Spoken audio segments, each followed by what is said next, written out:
ಓಂ ಶಾಂತಿ. ಶಿವ ತಂದೆಯ ಮಧುರ ಮಹಾವಾಕ್ಯ. ಮುರುಳಿಯ ದಿನಾಂಕ 26/10/2023. ಪ್ರಾತಃ ಮುರುಳಿ ಬಾಪ್ದಾದ ಮಧುಬನ. ಮಧುರ ಮಕ್ಕಳೇ, ಈಗ ಘೋರ ಅಂಧಕಾರ ಭಯಾನಕ ರಾತ್ರಿಯು ಮುಕ್ತಾಯವಾಗಲಿದೆ. ನೀವು ಹಗಲಿಗೆ ಹೋಗಬೇಕಾಗಿದೆ. ಇದು ಬ್ರಹ್ಮನ ಬೇಹದ್ದಿನ ದಿನ ಮತ್ತು ರಾತ್ರಿಯ ಕಥೆಯಾಗಿದೆ. ಮಧುರ ಮಕ್ಕಳೇ, ಈಗ ಘೋರ ಅಂಧಕಾರ ಭಯಾನಕ ರಾತ್ರಿಯು ಮುಕ್ತಾಯವಾಗುತ್ತಿದೆ. ನೀವು ಹಗಲಿಗೆ ಹೋಗಬೇಕಾಗಿದೆ. ಇದು ಬ್ರಹ್ಮನ ಬೇಹದ್ದಿನ ದಿನ ಮತ್ತು ರಾತ್ರಿಯ ಕಥೆಯಾಗಿದೆ. ಪ್ರಶ್ನೆ: ಸೆಕೆಂಡಿನಲ್ಲಿ ಜೀವನ್ಮುಕ್ತಿಯನ್ನು ಪ್ರಾಪ್ತಿ ಮಾಡಿಕೊಳ್ಳುವ ಹಾಗೂ ವಜ್ರ ಸಮಾನ ಜೀವನವನ್ನು ಮಾಡಿಕೊಳ್ಳುವ ಆಧಾರವೇನಾಗಿದೆ? ಸೆಕೆಂಡಿನಲ್ಲಿ ಜೀವನ್ಮುಕ್ತಿಯನ್ನು ಪ್ರಾಪ್ತಿ ಮಾಡಿಕೊಳ್ಳುವ ಹಾಗೂ ವಜ್ರ ಸಮಾನ ಜೀವನವನ್ನು ಮಾಡಿಕೊಳ್ಳುವ ಆಧಾರವೇನಾಗಿದೆ? ಉತ್ತರ: ಸತ್ಯಗೀತೆ. ಇದು ಶ್ರೀಮದ್ ಭಗವಾನುವಾಚವಾಗಿದೆ. ತಂದೆಯು ನಿಮಗೆ ಸಮ್ಮುಖದಲ್ಲಿ ಯಾವ ಆದೇಶವನ್ನು ನೀಡುತ್ತಿದ್ದಾರೆಯೋ ಇದೇ ಸತ್ಯಗೀತೆಯಾಗಿದೆ. ಇದರಿಂದಲೇ ನಿಮಗೆ ಸೆಕೆಂಡಿನಲ್ಲಿ ಜೀವನ್ಮುಕ್ತಿ ಪದವಿಯ ಪ್ರಾಪ್ತಿಯಾಗುತ್ತದೆ. ನೀವು ವಜ್ರ ಸಮಾನರಾಗುತ್ತೀರಿ. ಆ ಗೀತೆಯಿಂದಂತೂ ಭಾರತವು ಕವಡೆಯ ಸಮಾನವಾಗಿದೆ. ಏಕೆಂದರೆ ತಂದೆಯನ್ನು ಮರೆತು ಗೀತೆಯನ್ನು ಖಂಡನೆ ಮಾಡಿಬಿಟ್ಟಿದ್ದಾರೆ. ಗೀತೆ: ರಾತ್ರಿಯ ಪ್ರಯಾಣಿಕನೇ, ಸುಸ್ತಾಗಬೇಡ. ಓಂ ಶಾಂತಿ. ಈ ಗೀತೆಯನ್ನು ನೀವು ಮಕ್ಕಳು ರಚಿಸಿಲ್ಲ. ಇದನ್ನು ಚಲನಚಿತ್ರದವರು ಮಾಡಿದ್ದಾರೆ. ಆದರೆ ಅರ್ಥವನ್ನು ತಿಳಿದುಕೊಂಡಿಲ್ಲ. ಪ್ರತಿಯೊಂದು ಮಾತಿನ ಯಥಾರ್ಥ ಅರ್ಥವನ್ನು ತಿಳಿದುಕೊಳ್ಳದೇ ಇರುವುದರಿಂದ ಅದು ಅನರ್ಥವಾಗಿ ಬಿಡುತ್ತದೆ. ಹಾಡುತ್ತಾರೆ, ಆದರೆ ಏನನ್ನೂ ತಿಳಿದುಕೊಂಡಿಲ್ಲ. ಈಗ ನೀವು ಮಕ್ಕಳಿಗೆ ಶ್ರೀಮತವು ಸಿಕ್ಕಿದೆ. ಯಾರದು? ಭಗವಂತನ ಶ್ರೀಮತವು ಸಿಕ್ಕಿದೆ. ಭಗವಂತನನ್ನೇ ಭಕ್ತರು ತಿಳಿದುಕೊಂಡಿಲ್ಲವೆಂದ ಮೇಲೆ ಆ ಭಕ್ತರ ಸದ್ಗತಿಯಾಗಲು ಹೇಗೆ ಸಾಧ್ಯ? ಭಕ್ತರ ರಕ್ಷಕ ಭಗವಂತನಾಗಿದ್ದಾರೆ. ರಕ್ಷಣೆಯನ್ನು ಭಗವಂತನೊಂದಿಗೆ ಕೇಳುತ್ತಾರೆಂದರೆ ಅವಶ್ಯಕವಾಗಿ ಯಾವುದೋ ದುಃಖವಿದೆ. ನಮ್ಮ ರಕ್ಷಣೆ ಮಾಡಿ ಎಂದು ಅನೇಕರು ಹಾಡುತ್ತಾರೆ. ಆದರೆ ಭಗವಂತ ಯಾರು, ಯಾವುದರಿಂದ ರಕ್ಷಿಸುತ್ತಾರೆ ಎಂದು ಸ್ವಲ್ಪವೂ ತಿಳಿದುಕೊಂಡಿಲ್ಲ. ಭಕ್ತರು ಅಥವಾ ಮಕ್ಕಳು ತನ್ನ ತಂದೆಯನ್ನು ಅರಿತುಕೊಳ್ಳದಿರುವ ಕಾರಣ ಎಷ್ಟೊಂದು ದುಃಖಿಯಾಗಿದ್ದಾರೆ. ಈಗ ನೀವು ಮಕ್ಕಳು ಇದರ ಅರ್ಥವನ್ನು ತಿಳಿದುಕೊಂಡಿದ್ದೀರಿ. ಈಗ ಘೋರ ಅಂಧಕಾರ ಭಯಾನಕ ರಾತ್ರಿಯಾಗಿದೆ. ಅಲ್ಪ ಕಾಲದ ರಾತ್ರಿಯಾಗಿದೆ. ರಾತ್ರಿಯನ್ನು ಯಾವುದಕ್ಕೆ ಹೇಳಲಾಗುತ್ತದೆ ಎಂಬುದನ್ನು ಯಾವುದೇ ವಿದ್ವಾಂಸ, ಆಚಾರ್ಯ, ಪಂಡಿತರು ತಿಳಿದುಕೊಂಡಿಲ್ಲ. ಹಾಗೆ ನೋಡಿದರೆ ರಾತ್ರಿಯಲ್ಲಿ ಮಲಗಬೇಕು, ದಿನದಲ್ಲಿ ಏಳಬೇಕೆಂಬುದನ್ನು ಪ್ರಾಣಿಗಳು ಅರಿತುಕೊಂಡಿರುತ್ತವೆ. ಪಕ್ಷಿಗಳೂ ಸಹ ರಾತ್ರಿಯ ಸಮಯದಲ್ಲಿ ಮಲಗಿಬಿಡುತ್ತವೆ. ಮುಂಜಾನೆಯಾಗುತ್ತಿದ್ದಂತೆಯೇ ಹಾರತೊಡಗುತ್ತವೆ. ಆ ದಿನ ರಾತ್ರಿಯಂತೂ ಸರ್ವೇ ಸಾಮಾನ್ಯವಾಗಿದೆ. ಆದರೆ ಇದು ಬ್ರಹ್ಮರವರ ಬೇಹದ್ದಿನ ರಾತ್ರಿ ಮತ್ತು ಬೇಹದ್ದಿನ ದಿನವಾಗಿದೆ. ಬೇಹದ್ದಿನ ದಿನವು ಸತ್ಯಯುಗ, ತ್ರೇತಾ ಮತ್ತು ರಾತ್ರಿಯು ದ್ವಾಪರ ಕಲಿಯುಗವಾಗಿದೆ. ಅರ್ಥವಿರಬೇಕಲ್ಲವೇ? ದಿನದ ಆಯಸ್ಸು ಸಹ 2500 ವರ್ಷಗಳಾಗಿವೆ. ಈ ದಿನ ರಾತ್ರಿ ಕುರಿತು ಯಾರಿಗೂ ಗೊತ್ತಿಲ್ಲ. ಈಗ ನೀವು ಮಕ್ಕಳು ತಿಳಿದುಕೊಂಡಿದ್ದೀರಿ. ರಾತ್ರಿಯು ಮುಕ್ತಾಯವಾಗುತ್ತದೆ. ಅರ್ಥಾತ್ 84 ಜನ್ಮಗಳು ಪೂರ್ಣವಾಗುತ್ತವೆ ಅಥವಾ ನಾಟಕದ ಚಕ್ರವು ಮುಕ್ತಾಯವಾಗುತ್ತದೆ. ನಂತರ ದಿನವು ಪ್ರಾರಂಭವಾಗುತ್ತದೆ. ರಾತ್ರಿಯನ್ನು ದಿನ ಮತ್ತು ದಿನವನ್ನು ರಾತ್ರಿಯನ್ನಾಗಿ ಮಾಡುವವರು ಯಾರೆಂಬುದನ್ನು ಯಾರೂ ತಿಳಿದುಕೊಂಡಿಲ್ಲ.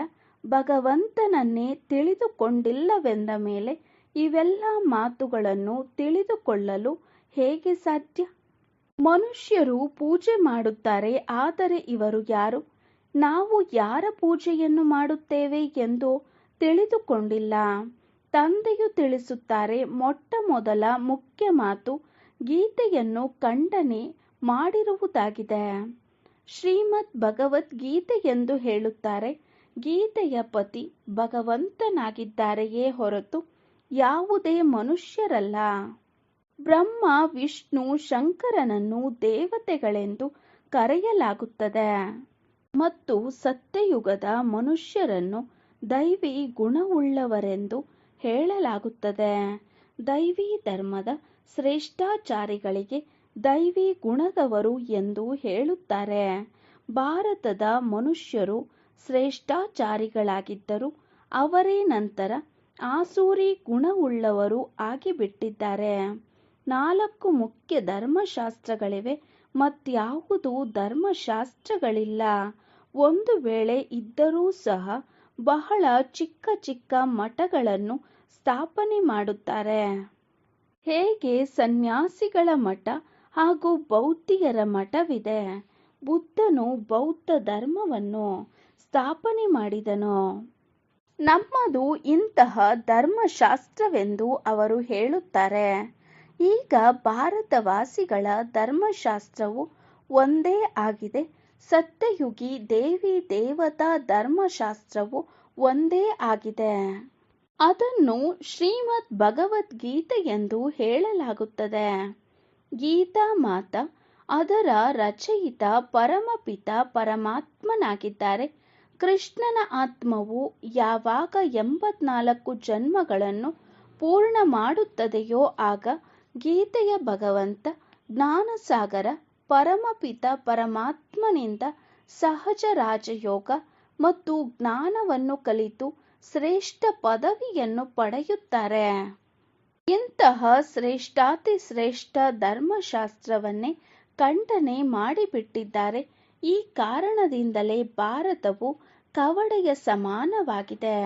ಗೀತೆಯನ್ನು ಖಂಡನೆ ಮಾಡಿರುವುದು ಸಹ ನಾಟಕದಲ್ಲಿ ಮೊಟ್ಟ ಮೊದಲನೇ ದೊಡ್ಡ ತಪ್ಪಾಗಿದೆ. ಈಗ ತಂದೆಯು ಯಾವ ಗೀತೆಯನ್ನು ತಿಳಿಸುತ್ತಿದ್ದಾರೆಯೋ ಅದು ಹೊರಬರಬೇಕು. ಸತ್ಯ ಗೀತೆಯನ್ನು ಸರ್ಕಾರವು ಮುದ್ರಿಸಬೇಕು. ಇದು ಶ್ರೀಮದ್ ಭಗವಾನುವಾಚವಾಗಿದೆ. ಮಕ್ಕಳ ಪ್ರತಿ ತಂದೆಯು ಆದೇಶ ನೀಡುತ್ತಾರೆ, ಸಾರ ರೂಪದಲ್ಲಿ ಚೆನ್ನಾಗಿ ಬರೆಯಬೇಕು. ನಿಮಗೆ ಗೊತ್ತಿದೆ, ಸತ್ಯ ಗೀತೆಯಿಂದ ಸೆಕೆಂಡಿನಲ್ಲಿ ಜೀವನ್ಮುಕ್ತಿಯು ಸಿಗುತ್ತದೆ. ತಂದೆಯ ಮಕ್ಕಳಾಗಿ ತಂದೆಯಿಂದ ಆಸ್ತಿಯನ್ನು ಪಡೆಯಬೇಕಾಗಿದೆ. ಬೀಜ, ವೃಕ್ಷ ಮತ್ತು ಡ್ರಾಮಾದ ಚಕ್ರವನ್ನು ತಿಳಿಸಬೇಕಾಗಿದೆ. ಸತ್ಯಯುಗದ ಆದಿಯು ಸತ್ಯವಾಗಿದೆ. ಇರುವುದೂ ಸಹ ಸತ್ಯ ಮತ್ತು ಬರುವುದೂ ಸತ್ಯವಾಗಿದೆ ಎಂದು ಹೇಳುತ್ತಾರೆ. ವೃಕ್ಷವನ್ನು ಅರಿತುಕೊಳ್ಳುವುದು ಸಹ ಸಹಜವಾಗಿದೆ. ಇದರ ಬೀಜ ಮೇಲಿದ್ದಾರೆ. ಇದು ವಿಭಿನ್ನ ಧರ್ಮಗಳ ವೃಕ್ಷವಾಗಿದೆ. ಇದರಲ್ಲಿ ಎಲ್ಲರೂ ಬಂದು ಬಿಟ್ಟರು. ಬಾಕಿ ಚಿಕ್ಕ ಚಿಕ್ಕ ರೆಂಬೆ ಕೊಂಬೆಗಳು ಬಹಳ ಇವೆ. ಅನೇಕ ಮಠ ಪಂಥಗಳಿವೆ. ಭಾರತದ ಆದಿ ಸನಾತನ ದೇವಿ ದೇವತಾ ಧರ್ಮವಾಗಿದೆ. ಅದನ್ನು ಯಾರು ಸ್ಥಾಪನೆ ಮಾಡಿದರು? ಭಗವಂತ. ಯಾವುದೇ ಮನುಷ್ಯರು ಮಾಡಿಲ್ಲ. ಶ್ರೀಕೃಷ್ಣನು ದೈವಿ ಗುಣವುಳ್ಳ ಮನುಷ್ಯರಾಗಿದ್ದರು. ಅವರು 84 ಜನ್ಮಗಳನ್ನು ಪೂರ್ಣ ಮಾಡಿ ಈಗ ಅಂತಿಮ ಜನ್ಮದಲ್ಲಿದ್ದಾರೆ. ಸೂರ್ಯವಂಶಿ, ಚಂದ್ರವಂಶಿ, ವೈಶ್ಯವಂಶಿಯಾಗುತ್ತಾ ಆಗುತ್ತಾ ಕಲೆಗಳು ಕಡಿಮೆಯಾಗುತ್ತಾ ಹೋಗುತ್ತವೆ. ಸೂರ್ಯವಂಶಿ ರಾಜಧಾನಿಯು ಯಾವುದು ಸತ್ಯಯುಗದಲ್ಲಿತ್ತು, ಶ್ರೇಷ್ಠಾಚಾರಿಯಾಗಿತ್ತು, ಅದೇ ಕಲಿಯುಗದಲ್ಲಿ ಈಗ ಭ್ರಷ್ಟಾಚಾರಿಯಾಗಿದೆ. ಈಗ ಪುನಃ ಶ್ರೇಷ್ಠಾಚಾರಿಯಾಗುತ್ತಿದೆ. ಶ್ರೇಷ್ಠಾತಿ ಶ್ರೇಷ್ಠ ಪಾತ್ರವು ಯಾರದ್ದಾಗಿದೆ ಎಂದು ನಿಮ್ಮ ಬುದ್ಧಿಯಲ್ಲಿದೆ. ಈಗ ನೀವು ತಿಳಿದುಕೊಂಡಿದ್ದೀರಿ. ಶಿವಾಯ ನಮಃ ಮುಖ್ಯವಾಗಿದೆ. ತಂದೆಯದ್ದು ಯಾವ ಮಹಿಮೆ ಇದೆಯೋ ಅದನ್ನು ಬ್ರಹ್ಮ, ವಿಷ್ಣು, ಶಂಕರರಿಗೆ ಹೇಳಲು ಸಾಧ್ಯವಿಲ್ಲ. ರಾಷ್ಟ್ರಪತಿಯ ಬಿರುದನ್ನು ಪ್ರಧಾನಮಂತ್ರಿಗೆ ಅಥವಾ ಮತ್ಯಾರಿಗಾದರೂ ಆ ಬಿರುದನ್ನು ಕೊಡಲಾಗುತ್ತದೆಯೇ? ಇಲ್ಲ. ಬೇರೆ ಬೇರೆ ಬಿರುದುಗಳಿವೆಯಲ್ಲವೇ? ಎಲ್ಲರೂ ಒಂದಾಗಲು ಸಾಧ್ಯವಿಲ್ಲ. ನೀವು ಮಕ್ಕಳಿಗೆ ಈಗ ಬುದ್ಧಿಯು ಸಿಕ್ಕಿದೆ. ನಿಮಗೆ ಗೊತ್ತಿದೆ, ಕ್ರಿಸ್ತನಿಗೂ ಸಹ ಕ್ರಿಶ್ಚಿಯನ್ ಧರ್ಮ ಸ್ಥಾಪನೆ ಮಾಡುವ ಪಾತ್ರವು ಸಿಕ್ಕಿದೆ. ಆತ್ಮವಂತೂ ಬಿಂದುವಾಗಿದೆ. ಆ ಆತ್ಮನಲ್ಲಿ ಪಾತ್ರವು ತುಂಬಲ್ಪಟ್ಟಿದೆ. ಕ್ರಿಶ್ಚಿಯನ್ ಧರ್ಮದ ಸ್ಥಾಪನೆ ಮಾಡಿ ಪುನರ್ಜನ್ಮವನ್ನು ತೆಗೆದುಕೊಳ್ಳುತ್ತಾ ಪಾಲನೆ ಮಾಡುತ್ತಾ ಸತೋ ರಜೋ ತಮೋನಲ್ಲಿ ಬರಲೇಬೇಕು. ಅಂತ್ಯದಲ್ಲಿ ಇಡೀ ವೃಕ್ಷವು ಜಡೀಭೂತವಾಗಲೇಬೇಕಾಗಿದೆ. ಪ್ರತಿಯೊಬ್ಬರಿಗೆ ಅಷ್ಟಷ್ಟು ಸಮಯದ ಪಾತ್ರವು ಸಿಕ್ಕಿದೆ. ಬುದ್ಧನು ಎಷ್ಟು ಸಮಯ ಪಾಲನೆ ಮಾಡಬೇಕಾಗಿದೆ ಎಂಬುದನ್ನು ನೀವು ತಿಳಿದುಕೊಂಡಿದ್ದೀರಿ. ಭಿನ್ನ ಭಿನ್ನ ನಾಮರೂಪಗಳಲ್ಲಿ ಜನ್ಮ ಪಡೆದುಕೊಳ್ಳುತ್ತಿರುತ್ತಾರೆ. ಈಗ ನಿಮ್ಮ ಬುದ್ಧಿಯು ತಂದೆಯು ಎಷ್ಟು ವಿಶಾಲ ಬುದ್ಧಿಯನ್ನಾಗಿ ಮಾಡುತ್ತಾರೆ. ಆದರೆ ಕೆಲವರಂತೂ ಶಿವ ತಂದೆಯನ್ನು ನೆನಪೇ ಮಾಡುವುದಿಲ್ಲ. ಬೇಹದ್ದಿನ ತಂದೆಯು ಬೇಹದ್ದಿನ ಸ್ವರ್ಗದ ಆಸ್ತಿಯನ್ನು ಕೊಡುತ್ತಾರೆ. ಇದನ್ನು ಸಹ ನೀವು ತಿಳಿದುಕೊಂಡಿಲ್ಲ. ತಂದೆಯು ಬಹಳ ಬಾರಿ ತಿಳಿಸಿದ್ದಾರೆ. ಆತ್ಮದಲ್ಲಿ ಅವಿನಾಶಿ ಪಾತ್ರವು ನೋಂದಾಯಿಸಲ್ಪಟ್ಟಿದೆ. ಒಂದು ಶರೀರವನ್ನು ಬಿಟ್ಟು ಇನ್ನೊಂದು ತೆಗೆದುಕೊಳ್ಳಬೇಕಾಗಿದೆ. ಇವು ತಿಳಿದುಕೊಳ್ಳುವ ಎಷ್ಟೊಂದು ಗುಹ್ಯ ಮಾತುಗಳಾಗಿವೆ. ಯಾರು ಶಾಲೆಯಲ್ಲಿ ಪ್ರತಿನಿತ್ಯ ಓದುತ್ತಾರೆಯೋ ಅವರೇ ಅರಿತುಕೊಳ್ಳುತ್ತಾರೆ. ಕೆಲವರಂತೂ ನಡೆಯುತ್ತಾ ಸುಸ್ತಾಗಿ ಬಿಡುತ್ತಾರೆ. ನೀವು ಮಾತಾಪಿತಾ, ನಾನು ನಿಮ್ಮ ಬಾಲಕ ಎಂದು ಹಾಡುತ್ತಾರೆ. ತಂದೆಯು ತಿಳಿಸುತ್ತಾರೆ, ನಾನು ನಿಮಗೆ ಸ್ವರ್ಗದ ಅಪಾರ ಸುಖವನ್ನು ಕೊಡುವ ಪುರುಷಾರ್ಥ ಮಾಡಿಸುತ್ತಿದ್ದೇನೆ. ನೀವು ಸುಸ್ತಾಗಬಾರದು. ಇಷ್ಟು ಶ್ರೇಷ್ಠಾತಿ ಶ್ರೇಷ್ಠ ವಿದ್ಯೆಯನ್ನು ಓದುವುದನ್ನೇ ನೀವು ಬಿಟ್ಟು ಬಿಡುತ್ತೀರಿ. ಕೆಲವರಂತೂ ವಿದ್ಯೆಯನ್ನು ಬಿಟ್ಟು ವಿಕಾರದಲ್ಲಿ ಹೊರಟು ಹೋಗುತ್ತಾರೆ. ಹೇಗಿದ್ದರೋ ಹಾಗೆಯೇ ಆಗಿಬಿಡುತ್ತಾರೆ. ನಡೆಯುತ್ತಾ ಬೀಳುತ್ತಾರೆಂದರೆ ಮತ್ತೇನಾಗುವುದು? ಬಲೆ ಅಲ್ಲಿ ಸುಖದಲ್ಲಿರುತ್ತಾರೆ. ಆದರೆ ಪದವಿಯಲ್ಲಂತೂ ಅಂತರವಿದೆಯಲ್ಲವೇ? ಇಲ್ಲಿ ಎಲ್ಲರೂ ದುಃಖಿಯಾಗಿದ್ದಾರೆ. ಅಲ್ಲಿ ರಾಜ ಪ್ರಜೆ ಎಲ್ಲರಿಗೂ ಸುಖವಿರುತ್ತದೆ. ಆದರೂ ಸಹ ಶ್ರೇಷ್ಠ ಪದವಿಯನ್ನೇ ಪಡೆಯಬೇಕಲ್ಲವೇ? ವಿದ್ಯೆಯನ್ನು ಬಿಟ್ಟರೆ ನೀವು ಯೋಗ್ಯರಲ್ಲವೆಂದು ಮಾತ್ಪಿತಾರವರು ಹೇಳುತ್ತಾರೆ. ತಂದೆಯಿಂದ ಸ್ವರ್ಗದ ಆಸ್ತಿಯನ್ನು ತೆಗೆದುಕೊಳ್ಳುತ್ತಾ ಕೆಲವು ಮಕ್ಕಳು ಸುಸ್ತಾಗಿ ಬಿಡುತ್ತಾರೆ. ನಡೆಯುತ್ತಾ ಮಾಯೆಯು ಆಕ್ರಮಣ ಮಾಡುತ್ತಿದೆ ಎಂದರೆ ಪುನಃ ಹಿಂತಿರುಗಿ ಹೋಗುತ್ತಾರೆ. ಏನನ್ನು ಜಮಾ ಮಾಡಿಕೊಂಡರೋ ಅದು ಸಹ ಇಲ್ಲದಂತಾಗುತ್ತದೆ. ಅಂದ ಮೇಲೆ ಅವರೇನಾಗಬಹುದು? ಸ್ವರ್ಗದಲ್ಲಿ ಬಲೆ ಹೋಗುತ್ತಾರೆ. ಆದರೆ ತುಂಬಾ ಸಾಧಾರಣ ಪ್ರಜೆಗಳಾಗುತ್ತಾರೆ. ಆದ್ದರಿಂದ ತಂದೆಯು ತಿಳಿಸುತ್ತಾರೆ, ನನ್ನವರಾಗಿಯೂ ಒಂದು ವೇಳೆ ಸುಸ್ತಾಗಿ ಕುಳಿತುಕೊಳ್ಳುತ್ತೀರಿ ಅಥವಾ ದ್ರೋಹಿಗಳಾಗುವಿರಿ ಎಂದರೆ ಹೋಗಿ ಪ್ರಜೆಗಳಲ್ಲಿಯೂ ಚಂಡಾಲರಾಗುತ್ತೀರಿ. ಎಲ್ಲರೂ ಬೇಕಲ್ಲವೇ? ಸ್ವರ್ಗದ ಮಾಲೀಕರಾಗುತ್ತಾ ಒಂದು ವೇಳೆ ವಿದ್ಯೆಯನ್ನು ಬಿಟ್ಟು ಬಿಟ್ಟರೆ ಅವರಂತಹ ಮಹಾನ್ ಮೂರ್ಖರು ಪ್ರಪಂಚದಲ್ಲಿ ಮತ್ಯಾರೂ ಇಲ್ಲ. ನೀವು ಮಾತಾಪಿತಾ, ನಾನು ನಿಮ್ಮ ಬಾಲಕ, ನಿಮ್ಮ ಕೃಪೆಯಿಂದ ಅಪಾರ ಸುಖವು ಸಿಗುತ್ತದೆ ಅಂದಾಗ ಕೃಪೆ ತೋರಿ ಎಂದು ಬರೆಯುತ್ತಾರೆ. ಇದಕ್ಕೆ ತಂದೆಯು ತಿಳಿಸುತ್ತಾರೆ, ಇದರಲ್ಲಿ ಕೃಪೆಯ ಮಾತೇನಿಲ್ಲ. ನಾನು ಶಿಕ್ಷಕನಾಗಿದ್ದೇನೆ ಅಂದ ಮೇಲೆ ನಾನಂತೂ ಓದಿಸುವೆನು. ನೀವು ಒಳ್ಳೆಯ ಅಂಕಗಳಿಂದ ಉತ್ತೀರ್ಣರಾಗುವ ಪುರುಷಾರ್ಥ ಮಾಡಿ. ಬಾಕಿ ನಾನು ಕುಳಿತು ಎಲ್ಲರ ಮೇಲೆ ಆಶೀರ್ವಾದ ಮಾಡುತ್ತೇನೆಯೇ? ನೀವು ಯೋಗದಲ್ಲಿದ್ದಾಗ ಶಕ್ತಿ ಸಿಗುವುದೋ? ಎಲ್ಲರೂ ಸಿಂಹಾಸನದ ಮೇಲೆ ಕುಳಿತುಕೊಳ್ಳುವುದಿಲ್ಲ.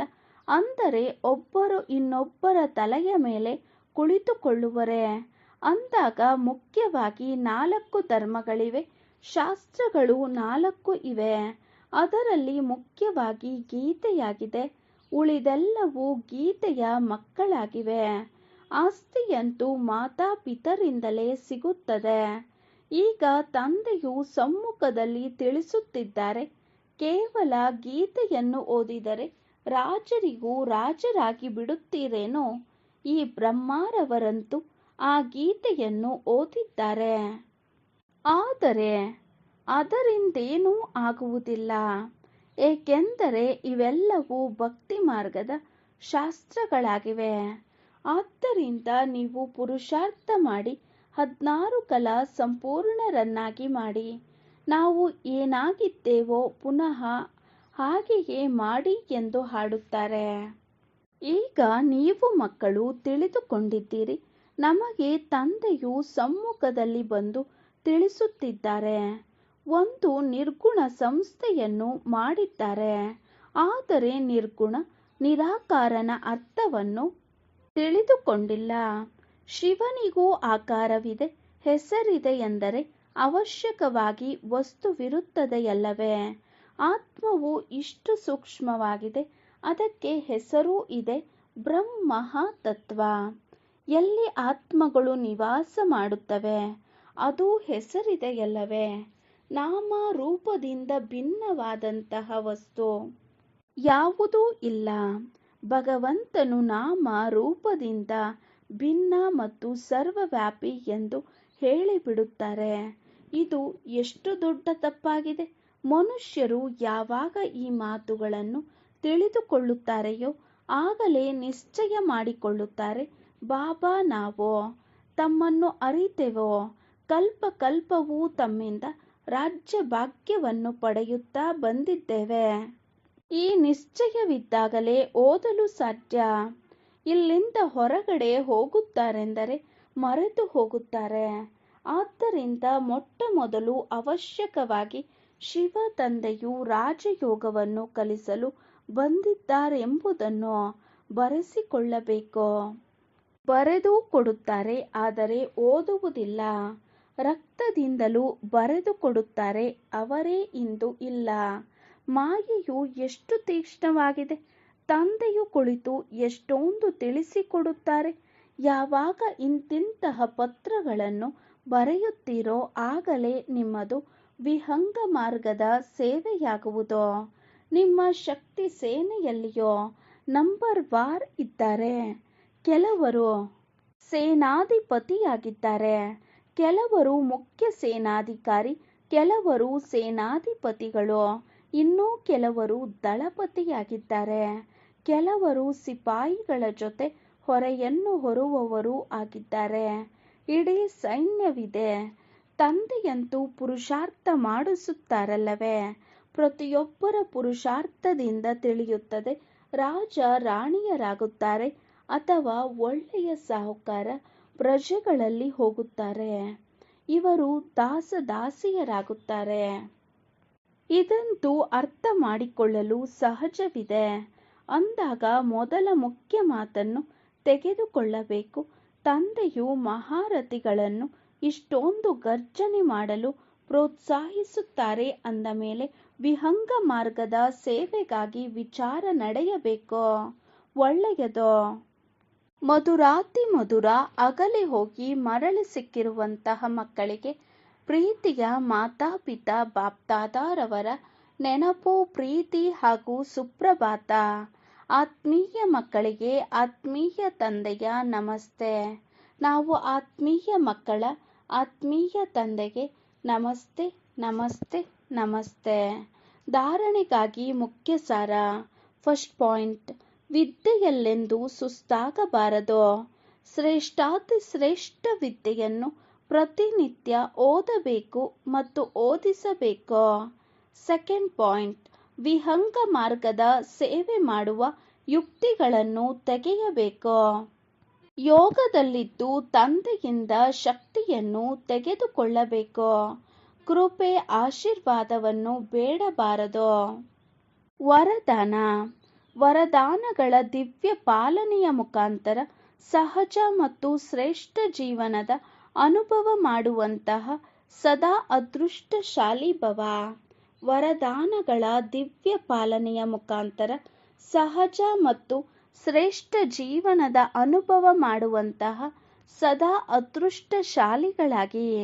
ವಿವರಣೆ: ಬಾಪ್ದಾದಾರವರು ಸಂಗಮ ಯುಗದಲ್ಲಿ ಎಲ್ಲ ಮಕ್ಕಳನ್ನು 3 ಸಂಬಂಧಗಳಿಂದ ಪಾಲನೆ ಮಾಡುತ್ತಾರೆ. ತಂದೆಯ ಸಂಬಂಧದಿಂದ ಆಸ್ತಿಯ ಸ್ಮೃತಿ ಮೂಲಕ ಪಾಲನೆ, ಶಿಕ್ಷಕನ ಸಂಬಂಧದಿಂದ ವಿದ್ಯೆಯ ಪಾಲನೆ ಮತ್ತು ಸದ್ಗುರುವಿನ ಸಂಬಂಧದಿಂದ ವರದಾನಗಳ ಅನುಭೂತಿಯ ಪಾಲನೆ ಒಂದೇ ಸಮಯದಲ್ಲಿ ಎಲ್ಲರಿಗೂ ಸಿಗುತ್ತದೆ. ಇದೇ ದಿವ್ಯ ಪಾಲನೆಯ ಮೂಲಕ ಸಹಜ ಮತ್ತು ಶ್ರೇಷ್ಠ ಜೀವನದ ಅನುಭವ ಮಾಡುತ್ತಾ ಇರಿ. ಪ್ರತಿ ಸಮಯ ಪರಿಶ್ರಮ ಅಥವಾ ಕಷ್ಟ ಎನ್ನುವ ಶಬ್ದ ಸಹ ಸಮಾಪ್ತಿ ಆಗಿಬಿಡಲಿ. ಆಗ ಹೇಳಲಾಗುವುದು ಅದೃಷ್ಟಶಾಲಿಗಳು ಎಂದು. ಸ್ಲೋಗನ್: ತಂದೆಯ ಜೊತೆ ಸರ್ವ ಆತ್ಮರ ಸ್ನೇಹಿ ಆಗುವುದೇ ಸತ್ಯವಾದ ಸದ್ಭಾವನೆ ಆಗಿದೆ. ತಂದೆಯ ಜೊತೆ ಸರ್ವ ಆತ್ಮರ ಸ್ನೇಹಿ ಆಗುವುದೇ ಸತ್ಯವಾದ ಸದ್ಭಾವನೆ ಆಗಿದೆ. ಓಂ ಶಾಂತಿ.